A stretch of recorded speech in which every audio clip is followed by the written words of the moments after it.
Coming up on 42 Games.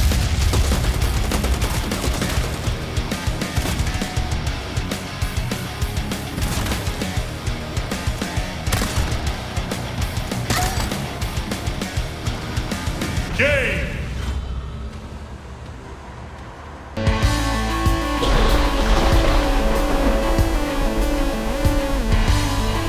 Hello, my beautiful kindred. Welcome back. I hope you've been having a good week. Have you? Have you been having a good week? I've been waiting very, very patiently for my work week to end so that I can make this video for you today. So we've got Season 1 Bloodhunt coming in just a handful of days. Look, just a little handful of days. So in this video, we're going to be discussing two main things, really. The input method that you plan to use for your PS5 to play with, and also the crossplay functionality, which will be present in the game from launch. And I'd love to hear your thoughts on both of these things. So let's keep this intro nice, short and sweet, and let's get straight into the video. Boom. So item 1, your input method. So those of you on the PS5 who are waiting to jump in with your DualSense controllers in your hands, fridge packed full of snacks and blood bags, the week booked off work, or at least excuses pre-written to do the old phone-in sickie, I have something to suggest to you today which might be a plan B for you eager vampires when you get your hands on the game and you find the controller feels maybe difficult to properly control. I'm sure many of you have probably thought this already, but I know that I wouldn't have when I was still playing on console. So this ties in with kind of what I said in my review of the closed tests about my time playing with the controller and how I thought it felt compared to keyboard and mouse. I'll have a little link in the top right now to that video in case you want to have a listen there. So with the controller not feeling quite, well, at least to me, like the optimal input method in the game's current build, I thought there might be people out there who would consider making the jump to keyboard and mouse for this game. After all, it was Bloodhunt which I learned to play keyboard and mouse for, and if I can do it, you definitely can. Now, I'm not saying I'm an expert on the mouse and keys, okay? Far from it. But all the gameplay I've shown on this channel has been using that input method, so it's definitely doable for those who are toying with the idea in their heads but never saw the need. The mouse and keys lets you look around more freely, snap 180 or actually any direction that you need to in a breath's notice, use healing items or armor plates with a single button press, and so on. It has a learning curve for sure, yes, but I managed to get used to it during the early access, and I wouldn't be talking about this in a video on my channel if I didn't think it could actually benefit you guys to try out, or at least think about. The last thing I want is for you to pick up the game, not like how the controller feels, then go, oh, maybe it's not for me, and then never give the game a proper chance to get into. Now, I also know there'll be people out there who gel really well with how the controller feels and not need a plan B, but I'm trying to cover the bases for you guys here. So I searched online for you guys and I found a nice list of keyboard and mice which are compatible with your PS5 console and range from pricey and flashy with that RGB lights, which we all know increases your KD, to more cost effective for those on more of a budget. And I thought to myself, wait a minute, Neko. When I was on console, I was usually on a sofa, chilling with the pad in my hands, playing on a TV in almost reclined position. But with the current gen consoles offering up to 120 FPS gaming, I did hope that you guys had maybe switched to the gaming monitors so that you can enjoy all of your 120 Hz instead of just the 60 Hz that most TVs are capped at. So if you are playing on a monitor, I thought, maybe they would have a desk then. But if not, a tray on the lap could also work to rest the keyboard and mouse on to play. So anyway, let me know if you've already considered this idea, and also take it from me, who plays everything on controller, like my whole life. This game feels great to play on the mouse and keys, and it honestly has made me enjoy so many other games with it too. Usually single-player, story-driven first-person games, they feel really great to play. But you can do it, even if it feels alien at first, which it certainly did for me. Obviously, for those more casual-minded playing Bloodhunt and don't want to sweat super bad in the game, there will be so many players jumping into Prague on controller from day one of Season 1. I'm sure the lobbies won't just be overrun with PC players who have all had the practice and are waiting just to take a king-size shit on you and ruin your fun. Lots of people will be learning the game for the first time, which will be the best time to learn. So go with your guts on this one and make the switch if you're able to or want to. I'm just letting you know that it is an option, okay? It is an option. See, this is where I wish my channel was bigger and I made money doing it so I could make a nice keyboard and mouse giveaway for this, but, you know, hopefully in the future I can do nice things like that. Alright, I think that's that point covered, so on to topic 2 for today. The crossplay functionality for Bloodhunt. Now, you've probably already heard the news. Crossplay is integrated into Bloodhunt, whereby as soon as the matchmaking has got a match for you to join, when you get into Prague, you will be up against both PC and PS5 players in the same lobby. However, you cannot add people from other platforms to your friends list and queue up with them to run games together as a crossplay party. Crossplay can also be disabled for the PS5 players, but not for PC players. So those who don't like the idea of playing with PC players as a PS5 owner, there's a lot of P's going on. It's really hard to enunciate. You can stop that. However, Sharkmob strongly recommend you keep it on to ensure quick, efficient matchmaking times with the best ping. How do you feel about this one, guys? Because I'm, personally really happy that we all get to battle each other out in Prague. I think it's great for a healthy player base. But I'm sad to see that we can't party up and play together, like, on the same team. I still don't know that if you solo queued with squad fill on, you could maybe get mixed parties. But yeah, I mean, that hasn't been confirmed or deconfirmed. So maybe by chance, players in the same area on different platforms could hit search at the same time and, you know, just like pray to the Bloodhunt gods that you got into the same game. I don't know.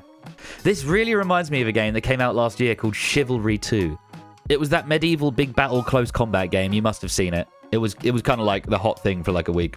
It was advertised quite heavily that it was cross-play. But when me and my console friend, who I convinced to play with me, got on the game together, realized it wasn't cross-play like it needed to be. The developers then covered their asses by saying, "We said it was cross-play, not cross-party, you peasants." Okay, they didn't say peasants, that was a bit of an embellishment, but it did feel like a bit of false advertising there, I'll be honest. Apparently the cross-play part was easier to implement than having cross-party for whatever reason. Now, I'm not doubting there being a technical hurdle there, but it's definitely something that they should have mentioned, right? I mean, damn, that Discord server was pissed, as were we.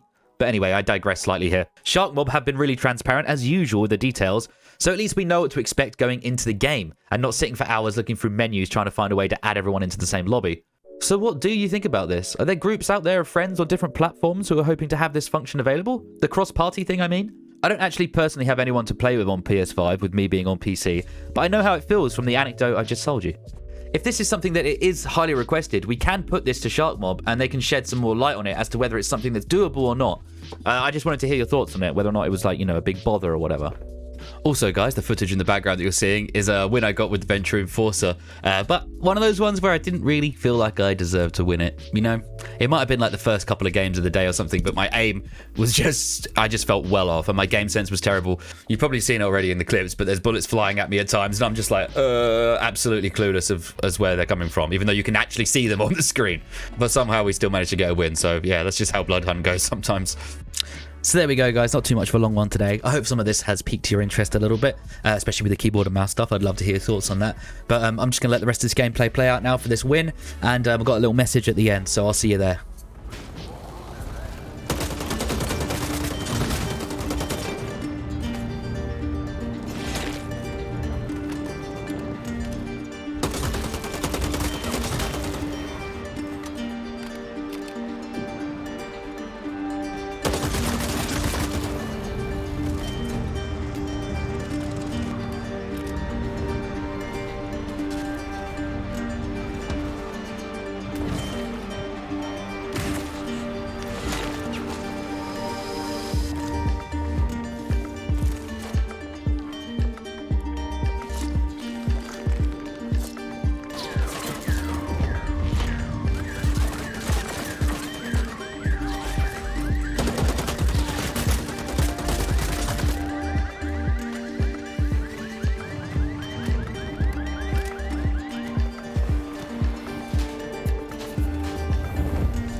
So there you go, guys. Even when you're on your hands and knees and you think all is lost, you can still come back from the grave and wipe up the lobby.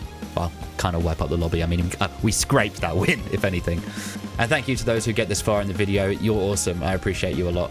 I also want to say a massive thank you to all the love that you showed me on my last video. I mean, we got the most views I ever had on this channel, and we've got loads of engagement. You guys are commenting, and I'm loving going through there and answering back for you guys. That's exactly how I wanted this channel to be. Just have this open discussion with the audience. So that's great. Thank you so much. Through your likes and engagements and all the rest of it, you've managed to get the YouTube algorithm to be like onto this channel, and yeah, I can't thank you enough. We've got loads of new people in, so welcome to all the new subscribers. You know, we're growing our little army here, slowly but surely. So yeah, again, I can't thank you enough, and I'm over the moon about it, so thank you very much. We got big things. I know that every YouTuber says this, but we have got some pretty big stuff coming here for Bloodhunt. I don't know if you noticed in the intro, but there's a little bit of a difference there. There's a storm brewing, and we should be getting launch promo from Shark Mob any day, week now. So we're very close to the big day, guys, and I just want it to be this explosive launch for everyone. Anyway, as usual, guys, that's all from me today, and I'll see you all when I'm looking at you.